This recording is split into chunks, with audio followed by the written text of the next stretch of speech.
बच्चों नमस्कार। आज की हम इस क्लास में रैखिक प्रोग्रामिंग से एक्सरसाइज 15.1 के कुछ क्वेश्चन करने जा रहे हैं जो पिछली क्लास में नहीं हो पाए थे।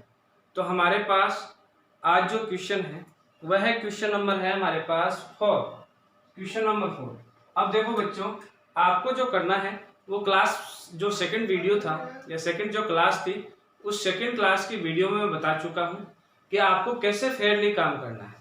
ठीक है, मैं आपको अब जो भी क्लासेस होंगी लीनियर प्रोग्रामिंग की उसमें मैं रफली बताऊंगा, आपको पूरा काम फेयरली करना है। कोशिश करूंगा कि मेरा भी काम फेयरली सा हो। ठीक है, तो आप बिल्कुल जो पैमाना है ग्राफ है वह आप अच्छे तरीके से बनाएं, पैमाना सही लिखें। तो देखो क्वेश्चन नंबर 4 क्या है। क्वेश्चन नंबर 4 में निम्न अवरोधों के अंतर्गत z बराबर दे रखा है 3x + 5y का न्यूनतमीकरण कीजिए और व्यवरोध हमारे पास दे रखा है। जो गिवन है डाटा हम उसको लिखते हैं। हम कहेंगे कि उद्देश्य फलन में यहां से देखूं तो उद्देश्य फलन z बराबर मेरे पास यहां से गिवन है 3x + 5y। उसके बाद में मेरे पास जो व्यवरोध है वह व्यवरोध गिवन है और व्यवरोध में देखें तो सबसे पहला व्यवरोध है यहाँ से x + 3y > यहाँ से गिवन है 3 के। दूसरा व्यवरोध है x + y > है वह भी है 2 के। और कहा गया है कि xy > g। इसका मतलब क्या है? इसका मतलब ये है कि हमारे पास जो सुसंगत एरिया लेना है वह प्रथम चतुर्थांश में होना चाहिए, अर्थात मैं कहूं x और y का मान पॉजिटिव आना चाहिए। ठीक है, तो सबसे पहले हम कहेंगे असमीका कौन सी? पहली असमीका x + 3y > को समीका रूप में लिखने पर, समीका रूप में लिखने पर यदि इसको मैं समीका रूप में लिखता हूं, समीका रूप में हमारे पास यहां से आता है x + 3y = आया 3। अब हम इसकी टेबल बनाते हैं। तो टेबल बनाते हैं तो हम पाते हैं यहां से कि जब x का मान और x का मान 0 तब y का मान मेरे पास 1 आ रहा है और y का मान यदि 0 आता है तो मेरे पास यहां से x का मान आता है 3। अब हमें इसका क्षेत्र देखना है तो हम कहेंगे कि जब असमीका में x = 0 व y = 0 हो तो यदि हम ये बात देखें तो ये बात देखते हैं तो हमारे पास देखो यहां से क्या है, x का मान और y का मान हम 0 पुट करते हैं। क्यों? क्योंकि हमें इसका एरिया देखना है कि इसका हल क्षेत्र किसकी तरफ होता है। तो यहां से मान रखते हैं तो 0 + 3 × 0 > 3 और 0 > क्या आ रहा है 3। क्या ये कथन सत्य है या असत्य? कथन असत्य है। हम कहेंगे कि चूंकि कथन कैसा है? असत्य है, इसलिए असमीका का हल क्षेत्र किसकी तरफ होगा? मूल बिंदु के विपरीत दिशा में, मूल बिंदु के विपरीत दिशा में होगा। पहली हमने असमीका का हल क्षेत्र देख लिया। अब हम चलते हैं दूसरी असमीका। हम कहेंगे कि चूंकि असमीका कौन सी ले रहे हैं? सेकंड में क्या है? x + y > 2 को समीका रूप में लिखने पर, यदि हम इसको समीका रूप में लिखते हैं तो समीका रूप में आता है x + y = 2। इसके हम यदि टेबल बनाते हैं आलेख खींचने के लिए तो यहां से हम देखते हैं ये x ये y, x का मान 0 तो y का मान 2, y का मान 0 तो x का मान 2। ठीक है, अब हम कहेंगे असमीका का हल क्षेत्र ज्ञात करने के लिए कि जब असमीका में x = 0 व y = 0 हो तो यदि असमीका में x का मान 0 होता है और y का मान यदि 0 प्राप्त होता है तो हमारे पास यहाँ से असमीका में मान आता है 0 + 0 is greater than equal to, और यहाँ से 0 is also is greater than equal to. बताओ कि स्टेटमेंट राइट है या रॉन्ग है? रॉन्ग है। तो हम कहेंगे कि चूंकि कथन असत्य है इसलिए असमीका का हल क्षेत्र मूल बिंदु के विपरीत दिशा में होगा। कौन सी दिशा में होगा? मूल बिंदु के विपरीत दिशा। अब इसके बाद में हमारे पास दो यह समीकरण, इसके बाद में ये है तो हम इसका हल क्षेत्र नहीं ज्ञात करते हैं। अब इसके लिए हम इसका ग्राफ ज्ञात करते हैं। ग्राफ हल करने की हम कोशिश करते हैं। तो देखो आलेख में हम इसका आलेख, ग्राफ में हम इसका आलेख खींचते हैं तो हमें इस टेबल की आवश्यकता रहेगी और हमें पता है दोनों का जो हल क्षेत्र है वह है मूल बिंदु के विपरीत दिशा में है। ठीक है, तो यदि हम यहां से ग्राफ खींचते हैं, ये हुआ हमारे पास एक्स एक्सिस, यहां से ये 1 2 3 4 5 पैमाना आपको लिखना है। यहां से 1 2 3 4 और 5, ये हुआ हमारे पास y एक्सिस पॉजिटिव, ये मूल बिंदु है। ठीक है, अब सबसे पहले x का मान 0 तो y का मान आ रहा 1, हमारे पास पॉइंट y ये वाला, और x का मान 3 और y का मान 0, हमारे पास पॉइंट y। इन दोनों को मिलाते हुए हम एक रेखा खींचते हैं, खींच दी रेखा। ठीक है, अब इसका हल क्षेत्र किसकी तरफ था? मूल बिंदु के विपरीत दिशा में। तो मूल बिंदु के विपरीत दिशा कौन सी हुई? ये वाला। ठीक है, ये इसका हल क्षेत्र आ चुका है। दूसरे यदि हम टेबल देखें तो उसमें x का मान 0 और y का मान 2 है, तो हमारे पास आया पॉइंट ये। उसके बाद में हमारे पास x का मान 2 y का मान 0, हमारे पास पॉइंट आया ये। इन दोनों को मिलाते हुए हम रेखा खींचते हैं तो हमारे पास रेखा ही आया।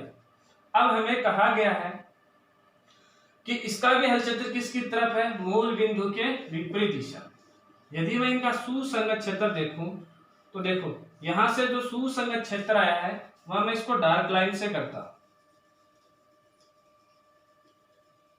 और हमें केवल और केवल x एक्सिस में लेना है, मतलब पॉजिटिव x एक्स और y एक्स, इसका मतलब प्रथम चतुर्थांश में ही हमें इसका सुसंगत एरिया दे। ये जो एरिया आ रहा है ये पूरा का पूरा उसका उभयनिष्ठ, इन दोनों असमीकाओं का उभयनिष्ठ हल क्षेत्र आ रहा है, इसलिए हम इसको सुसंगत हल क्षेत्र कहेंगे। परिबद्ध है या अपरिबद्ध? अपरिबद्ध हल क्षेत्र। अब इसके लिए यदि मैं इनके कोणीय बिंदु देखूं तो सबसे पहला बिंदु हमारे पास A, हम इसको लेते हैं, इसके निर्देशांक आ गया 3 0। ये बिंदु लेते हैं, इसका निर्देशांक आ गया 2 0। एक ये बिंदु C, ये बिंदु B हुआ, ये बिंदु C लेते हैं, इसके निर्देशांक हमें देखने हैं, और ये बिंदु हमारे पास यहाँ से B है और इसके निर्देशांक है इस B बिंदु के, वह है 0 और 2। ठीक है, अब हम करते हैं कि हमारे पास ये बिंदु ज्ञात करते हैं। तो ये बिंदु देखो, आपको ग्राफ, यदि आप ग्राफ खींचते हो तो उस ग्राफ में तो मिल ही जाएगा, साथ और साथ में हमें ये भी देखना है कि यदि ग्राफ में आंसर चेक करने हैं तो हम कैसे करेंगे। तो हम इन दोनों असमीका को समीका रूप में हल करते हैं, तो वहां से x और y की जो वैल्यू आती है वह यही प्रतिच्छेदन बिंदु आएगा, और इसका मान आता है हमारे पास 3/2 और आ चुका है 1/2। 3/2 और 1/2, मतलब यहाँ बीच में आया है x का मान आया 3/2 और यहाँ से y का मान आया 1/2। इस ग्राफ को हल करने के बाद में अब हम इष्टतम की गणना करते हैं। तो यहां से कहेंगे इष्टतम की गणना। इष्टतम की गणना के लिए हमें कोणीय बिंदु और उद्देश्य फलन की क्या है? आवश्यकता है। तो यहां से मैं लिखूंगा, इसको दो भागों में बांटता हूं।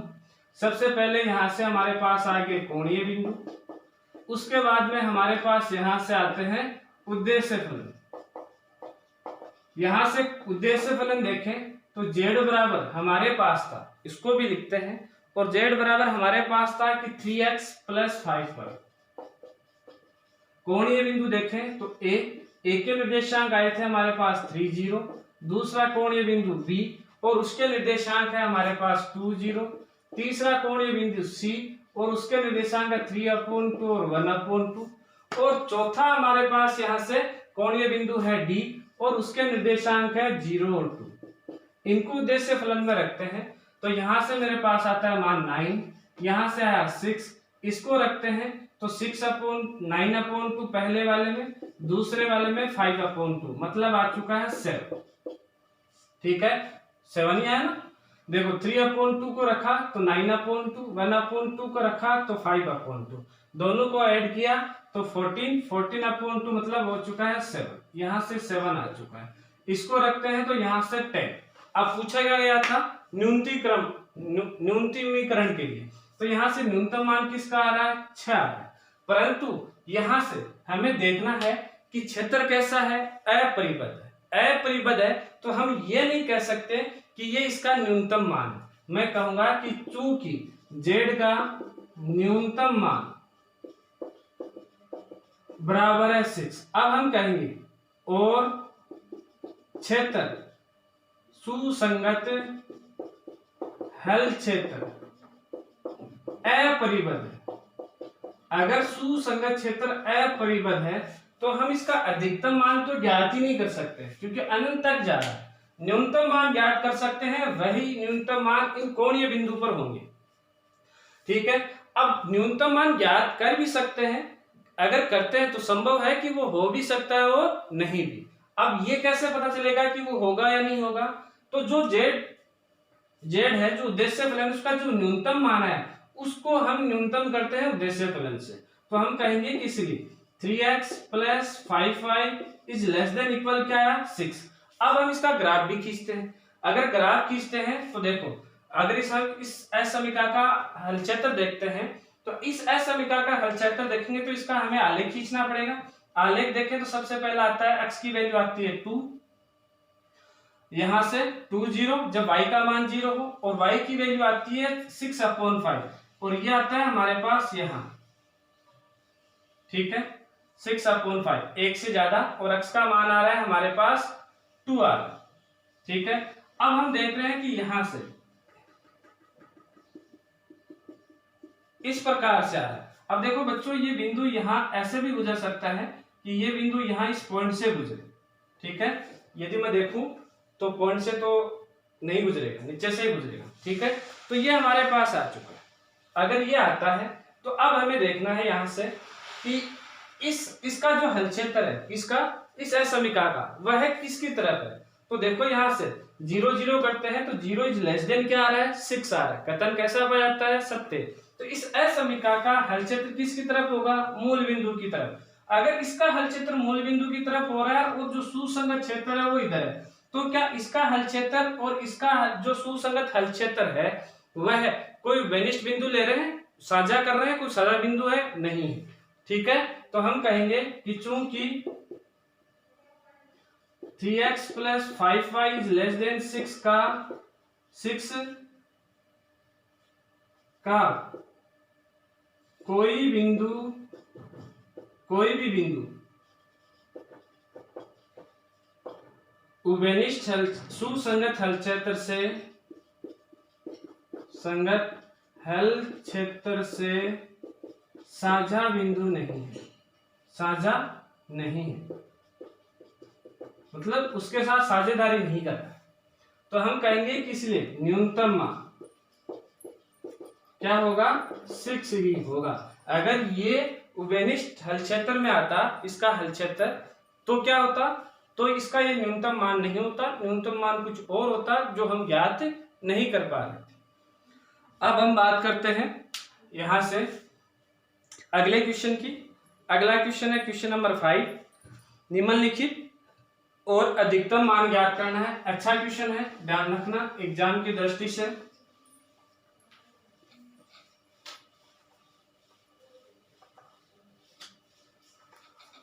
तो देखो क्वेश्चन नंबर 5, यदि हम क्वेश्चन नंबर 5 की बात करें तो क्वेश्चन नंबर 5 में हमारे पास न्यूनतम और अधिकतम दोनों मान ज्ञात करने, और उद्देश्य फलन हमारे पास यहां से गिवन है। उद्देश्य फलन दे रखा है कि z इक्वल टू, और z इक्वल हमारे पास यहां से गिवन है कि 3x प्लस 9y। और व्यवरोध की बात करते हैं तो व्यवरोध हमारे पास यहां से आ रहा है, वह कितना है? यदि हम व्यवरोध की बात करें तो वह है हमारे पास है x plus 3y is less than equal 60। दूसरा व्यवरोध है x प्लस y और वह है इज ग्रेटर देन इक्वल 10। और तीसरा जो व्यवरोध है वह है x is less than equal y और आगे दे रखा है x is greater than equal 0, y is greater than equal 0। अब हमारे पास तीन व्यवरोध है। इसका तो मतलब मैं पहले से बार बार रिपीट कर रहा हूं, इसका तो मतलब है कि हमारे पास उभयनिष्ठ जो हल क्षेत्र है वो प्रथम चतुर्थांश में लेना है, अर्थात x और y का मान पॉजिटिव आना चाहिए। तो हम कहेंगे कि चूंकि असमीका, सबसे पहली असमीका लेते हैं, सबसे पहला व्यवरोध लेते हैं, x plus 3y is less than equal 60 को समीका रूप में लिखने पर, यदि हम इसको समीका रूप में लिखते हैं तो समीका रूप में लिखने पर आता है कि x plus 3y equal to 60। अब हम इसकी टेबल बनाते हैं। यदि हम इसकी टेबल का निर्माण करते हैं तो हमारे पास आता है जब x और y, x की वैल्यू 0 हो तो हमारे पास y की वैल्यू आती है 20, y की वैल्यू 0 हो तो x का मान आता है 60। उसके बाद हम इसका हल क्षेत्र देखेंगे। हम कहेंगे कि जब असमीका में x बराबर 0 व y बराबर 0 हो तो यदि x और दोनों का मान यदि 0 पाया जाता है तब उस कंडीशन में क्या होता है, 0 plus 3 into 0 is less than equal 60 और 0 इज लेस देन इक्वल क्या, कथन कैसा पाया गया, सत्य। हम कहेंगे कि चूंकि कथन सत्य है इसलिए असमीका का हल क्षेत्र किसकी तरफ होगा, मूल बिंदु की ओर होगा, मूल बिंदु की ओर होगा। ये हो गई पहली असमीका। अब दूसरी असमीका का हल करते हैं तो हम कहेंगे कि चूंकि असमीका कौन सी है, x plus y is greater than equal 10 को समीका रूप में लिखने पर, अगर हम इसको समीका रूप में लिखते हैं तो हमारे पास आता है x plus y equal to 10 और मैं इसकी टेबल का निर्माण करता हूं आलेख खींचने के लिए। तो यहाँ x यहाँ y, x का मान 0 तो y का मान 10, y का मान 0 तो x का मान क्या आया 10। अब हम यहाँ इसका हल क्षेत्र देखेंगे तो हम कहेंगे कि जब असमीका में x बराबर 0 व y बराबर 0 हो तो यदि असमीका में x का मान 0 और y का मान यदि 0 पाया जाता है तो उस कंडीशन में क्या होता है, देखो यहां से 0 प्लस 0 और यहाँ आ रहा है ग्रेटर देन इक्वल क्या आ रहा है 10, यहां से देख रहे हो 0 ग्रेटर देन इक्वल क्या आ रहा है 10। अब बताओ कि ये स्टेटमेंट ट्रू है या फॉल्स है, फॉल्स है। तो हम कहेंगे कि चूंकि कथन असत्य है इसलिए असमीका का हल क्षेत्र मूल बिंदु के विपरीत दिशा में होगा।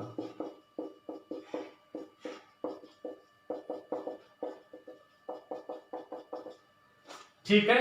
अब उसके बाद एक बात करते हैं x less than equal y की। अब एक और असमीका है, हम कहेंगे कि चूंकि असमीका, एक असमीका और कौन सी है, x लेस देन y को समीका रूप में लिखने पर,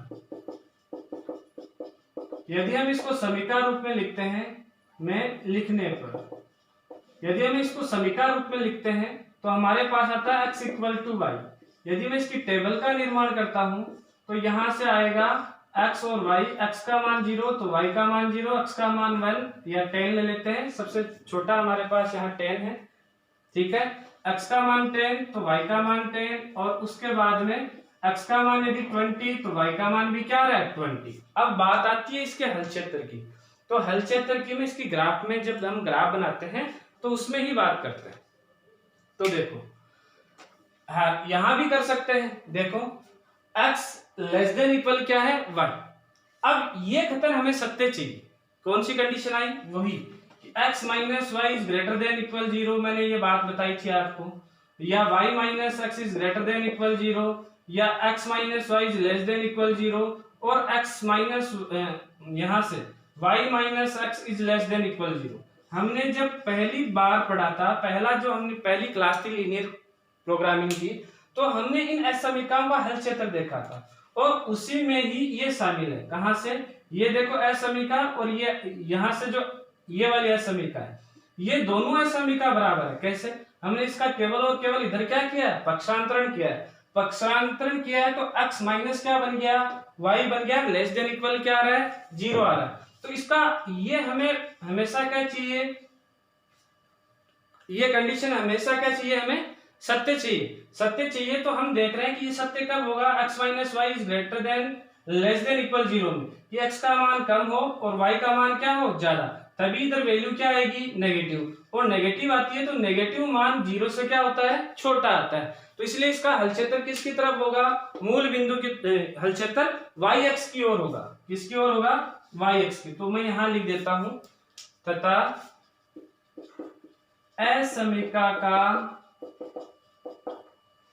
असमीकरण कौन सी थी? x less than equal y का हल क्षेत्र y x की तरफ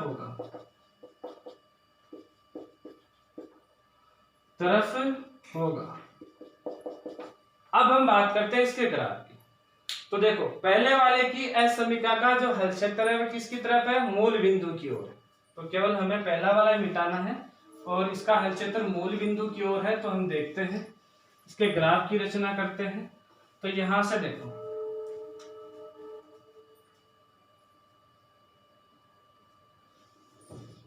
ये हुआ हमारे पास x एक्सिस, ये हुआ हमारे पास y एक्सिस, ये हुआ मूल बिंदु O। अब हम क्या लेते हैं? ग्राफ में पैमाना लेते हैं। x एक्सिस पर 10 और y एक्सिस पर भी हम 10 लेते हैं। तो 10, 20, 30, 40, 50, 60, 70 और 80। इधर देखें 10, 20, 30, 40, 50 और 60। यहां से देखें तो x का मान 0, y का मान 20, 20। तो यहां से ये बिंदु, उसके बाद में यहां से देखें तो हमारे पास बिंदु आया ये। इन दोनों बिंदुओं को मिलाने पर हम एक रेखा खींचते हैं तो वह रेखा इस प्रकार से गुजरेगी। अब इसका हल क्षेत्र किसकी तरफ था? मूल बिंदु की ओर, क्योंकि हमने वो मिटा दिया है। तो ये हो गया मूल बिंदु की ओर। अब दूसरा वाला, दूसरे वाले की देखें। दूसरे वाले x का मान 0, y का मान 10, यहां से उसके बाद में यहां से ये मान है। इन दोनों को मिलाते हुए हम रेखा खींचते हैं तो वह रेखा इस प्रकार से गुजरती है। ठीक है, इसका हल क्षेत्र किसकी तरफ है? मूल बिंदु के विपरीत दिशा में। ये हो गया मूल बिंदु के विपरीत दिशा में। उसके बाद में हमारे पास एक और समीकरण है x लेस देन y। ये कहां से गुजरेगी? ये एक बिंदु ये हुआ, दूसरा बिंदु हमारे पास 10, 10 यहां से आता है और तीसरा बिंदु हमारे पास 20, 20 यहां से आता है। इनको मिलाते हुए हम एक रेखा खींचते हैं। ये खींचती। अब इसका हल क्षेत्र किसकी तरफ था? इसका हल क्षेत्र y x की तरफ था। अब यदि मैं यहां से घनिष्ठ भाग देखूं तो मैं जो डार्क एरिया कर रहा हूं वो ध्यान से देखो। देखो इस ऊपर वाली रेखा का इधर था, नीचे वाली रेखा का इधर था, इसका इधर आ। तो हमें केवल और केवल प्रथम चतुर्थांश में देखना है। तो प्रथम चतुर्थांश में ये जो भाग आया है, ये ही भाग इसका क्या है? उभयनिष्ठ हल क्षेत्र है। ठीक है, यहां से हम इसको मान लेते हैं बिंदु A, इसको हम इस बिंदु को मान लेते हैं B। ये बिंदु है, इसको मैं मिटा देता हूं। ये बिंदु हो चुका है हमारे पास यहां से C और ये बिंदु हमारे पास यहां से हो चुका है D। ये जो बिंदु, इस बिंदु के निर्देशांक है हमारे पास और वह है 0 और 10। इस बिंदु D के निर्देशांक है 0 और 20। यहां से हम A और B का मान ग्राफ की सहायता से ज्ञात कर सकते हैं। पहले वाले का हमारे पास आता है 5, 5 और दूसरे वाले का आता है 15, 15। तो ए का निर्देशांक आया 5 5 और बी का निर्देशांक आया हमारे पास यहाँ से 15 15। ठीक है, अब हम इष्टतम की गणना करते हैं इसके। यदि हम इष्टतम की गणना करते हैं तो हमारे पास इष्टतम की गणना में देखेंगे इसका न्यूनतम मान और अधिकतम मान। तो यहां से हम देखते हैं, तो इष्टतम की गणना में हम कहेंगे इष्टतम की गणना। यदि हम इष्टतम की गणना करते हैं तो एक टेबल बनाते हैं, टेबल में वही कोणीय बिंदु और उद्देश्य फलन लेते हैं। तो यहां से तो हमारे पास आ चुका है कोणीय बिंदु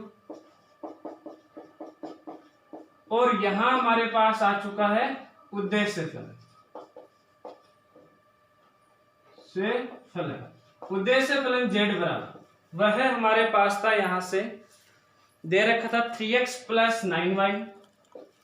अब हम कोणीय बिंदु की बात करते हैं। कोणीय बिंदु सबसे पहला है ए है 5 5, दूसरा कोणीय बिंदु बी वह है 15 15, तीसरा कोणीय बिंदु है सी, उसके निर्देशांक है 0 10 और चौथा कोणीय बिंदु है डी और उसका निर्देशांक है 0 20। उद्देश्य फलन में रखते हैं तो हमारे पास यहाँ से 15, यहाँ से 9 5 45, 45 15 हो चुके हैं 60। दूसरा 15 के लिए 45 और 15 9 135, तो 135 और प्लस 45 वो हो चुके हैं 180। उसके बाद में बात करते हैं 0 10 के लिए, तो यहाँ से आता है 90। इसके लिए बात करते हैं तो यहाँ से आता है 180। तो हमें न्यूनतम मान देखना है। न्यूनतम मान आया हमारे पास 7 और अधिकतम मान हम देख रहे हैं कि अधिकतम मान कितने आ रहे हैं, 2 आ रहे हैं। एक मान है 180, एक मान है वो भी क्या आ रहा है 180। तो इन दोनों कोणीय बिंदु पर हम कहेंगे कि इसका अधिकतम मान 180 है और न्यूनतम मान हम कहेंगे कि इस कोणीय बिंदु पर न्यूनतम मान इतना है। तो हम कहेंगे कि इसलिए कोणीय बिंदु ए जिसके निर्देशांक 5 5 पर न्यूनतम मान आ गया 60 और कोणीय बिंदु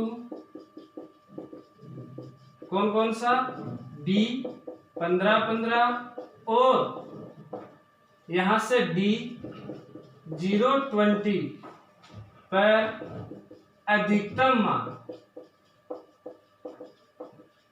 180। इस प्रकार से ये हमारे पास क्या हुआ, 16वां क्वेश्चन। अगले क्वेश्चन की बात करते हैं। तो अगले क्वेश्चन को मैं रफली बताऊंगा, एकदम जैसे मैंने अभी बताया वैसे नहीं, एकदम रफली बताऊंगा, तो आप ध्यान रखना मुझे। अगले क्वेश्चन की बात करते हैं तो हमारे पास है क्वेश्चन नंबर 6। तो क्वेश्चन नंबर 6 में जो डाटा है वो हम देखते हैं। ठीक है, यहां से क्वेश्चन नंबर 6 में हमारे पास दिया गया है उद्देश्य फलन। उद्देश्य फलन देखें तो z बराबर यहां से हमारे पास गिवन है और वह गिवन में देखें तो z बराबर दे रखा है x + 2y। उसके बाद की बात करें तो व्यवरोध दे रखे हैं। अगर व्यवरोध की बात करते हैं तो व्यवरोध में हमारे पास क्या है, यहां से 2x + y और वह है > 3, और दूसरा जो व्यवरोध है वह है x + 2y और इसमें भी गिवन है > क्या दे रखा है 6। ठीक है, और यहां से कहा गया है x और y also is greater then 0। अब देखो मैं यहां से इसकी डायरेक्ट टेबल बनाता हूं असमीका को समीका रूप में लिखते हुए। तो यहां से हम देखें तो हमारे पास यहां से आता है, देखो ये x ये y, x की वैल्यू यदि 0 है तो y का मान आता है 3 और y की यदि वैल्यू 0 है तो x का मान आता है 3/2। दूसरे के लिए यदि हम टेबल की रचना करें तो दूसरे वाले टेबल में हम देख रहे हैं यहां से x और यहां से y। मैं रफली तरीका चल रहा है बच्चों, x का मान 0 तो y का मान 3 और यदि y का मान 0 तो x का मान आया 6। कहानी आती है कि इसका हल क्षेत्र किसकी तरफ होगा। तो यदि मैं यहाँ 0 0 पुट करता हूं तो 0 इज ग्रेटर देन इक्वल क्या आ जाता है 3। कथन असत्य है, यह सत्य है, असत्य है। तो हल क्षेत्र किसकी तरफ होगा, विपरीत दिशा में, विपरीत दिशा में। और यदि मैं इसकी बात करूं तो यहां से 0 + 0, ठीक है, तो 0 इज ग्रेटर देन इक्वल क्या है 6। कथन कैसा है, असत्य। तो इसका भी हल क्षेत्र किसकी तरफ होगा, विपरीत दिशा में। अब यदि हम इसकी ग्राफ का निर्माण करते हैं तो ग्राफ के निर्माण में क्या देखेंगे कि हमारे पास ये तो हुआ एक्स एक्स और ये हुआ हमारे पास वाई एक्स और ये हो चुका है हमारे पास मूल बिंदु क्या हो चुका है ओ। यहां से पैमाना लेते हैं 1 2 3 4 5 6 7 8 और इधर 1 2 3 4 और 5। देखो यहाँ इस टेबल से देखें तो पहला पॉइंट ये और दूसरा पॉइंट यहाँ आया 3/2 और 0। इन दोनों को मिलाते हुए हम क्या खींचते हैं, एक रेखा खींचते हैं। इसका हल क्षेत्र किसकी तरफ है, मूल बिंदु के विपरीत दिशा में। ये हो चुका है, ठीक है। दूसरा यदि हम ग्राफ देखें, दूसरे किससे आलेख खींचते हैं तो पहला पॉइंट आ रहा है 0 3, यही पॉइंट आ रहा है। अगला है 6 और 0, ये हो चुका है 6 और 0। इसको मिलाते हुए हम यदि एक रेखा खींचते हैं तो ये आया। इसका हल क्षेत्र किसकी तरफ है, वही हल क्षेत्र मूल बिंदु के विपरीत दिशा में। यदि मैं इनका उभयनिष्ठ हल क्षेत्र देखूं प्रथम चतुर्थांश में तो ये जो मैं डार्क एरिया कर रहा हूं ये है, इसका क्या आ चुका है, उभयनिष्ठ हल क्षेत्र आ चुका है। ये जो बात, और ये किसकी तरफ जा रहा है, अनंत की ओर जा रहा है। क्या हम इसका अधिकतम मान ज्ञात कर सकते हैं, कभी नहीं। न्यूनतम ज्ञात कर सकते हैं, पूछा गया है, हमसे पूछा गया है कि दिखाइए कि जेड का न्यूनतम मान दो बिंदुओं से अधिक पर गठित होता है। तो हम यहाँ से डायरेक्ट कह सकते हैं कि जेड का न्यूनतम मान के लिए पूछा गया है तो हमें इष्टतम की गणना भी करनी पड़ेगी, ठीक है। तो इष्टतम की गणना यदि हम इष्टतम की गणना करते हैं तो हमारे पास ये जो क्षेत्र है सुसंगत जो हल क्षेत्र है, ये जो सुसंगत हल क्षेत्र आया है इसमें कोणीय बिंदु देखते हैं। पहला बिंदु ए तो यहां से आया 6 0, दूसरा बिंदु आया ए और इसको बिंदु बी देते हैं, यहां से आता है 0 और 3, ठीक है। दो ही बिंदु आए और तो कोई बिंदु है ही नहीं। तो यहां से हम कहेंगे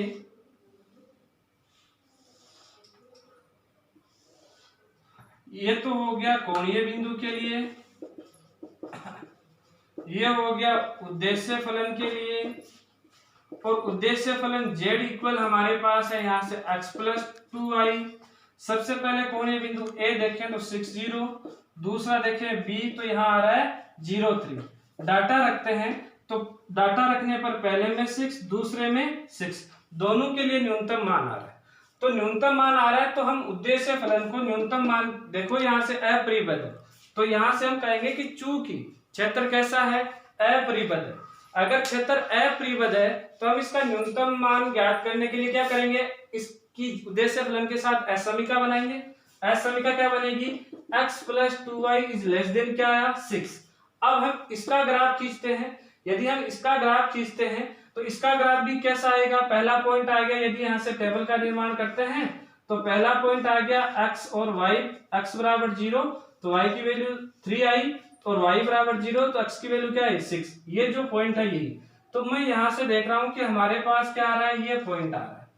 अब ये बताओ कि क्या ये जो ग्राफ है जो हमने उद्देश्य फलन के साथ लेस देन इक्वल 6 किया, क्या ये इसके साथ कोई न्यूनतम बिंदु साझा कर रहा है, नहीं कर रहा है। कर रहा है क्या, उभयनिष्ठ सुसंगत हल क्षेत्र तो ये इस रेखा पर तो आया ही नहीं।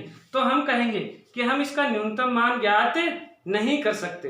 क्यों नहीं कर सकते, क्योंकि सुसंगत हल क्षेत्र में कोई भी बिंदु ये साझा नहीं करता है। कौन नहीं करता है, x plus 2y is less than equal 6, क्योंकि इसका हल क्षेत्र किसकी तरफ है, देखो इसका हल क्षेत्र 0 0 रखो तो 0 इज लेस देन क्या है 6, और ये कथन कैसा पाया गया है, सत्य पाया जाता है। इसका तो हल क्षेत्र इसकी तरफ आ रहा है और हमारे पास सुसंगत हल क्षेत्र कहाँ आ रहा है, यहाँ आ रहा है। तो हम डायरेक्ट कहेंगे, ठीक है, ऐसे दो क्वेश्चन हम पहले कर चुके हैं, तो हम यहां से डायरेक्ट कहेंगे, क्या कहेंगे, क्योंकि इस असमीका का कि कोई भी बिंदु सुसंगत हल क्षेत्र से साझा नहीं करता है तो इसलिए हम इसका न्यूनतम मान प्राप्त नहीं कर सकते, क्योंकि न्यूनतम मान आएगा नहीं। ठीक है, आज की क्लास में बच्चों इतना ही। नेक्स्ट क्लास में हम इसी एक्सरसाइज के इससे अगले वाले क्वेश्चन को हल करने की कोशिश करते हैं। ठीक है, आप बिल्कुल फिर कॉपी में काम कीजिए, पैमाना आप बनाइए। यदि आपको कोई प्रॉब्लम आती है कमेंट बॉक्स में कमेंट कीजिए, और ज़्यादा से ज़्यादा अपने दोस्तों के साथ अपने फ्रेंड सर्किल में शेयर कीजिए मेरे YouTube चैनल को, और सब्सक्राइब करने के लिए कहिए। धन्यवाद।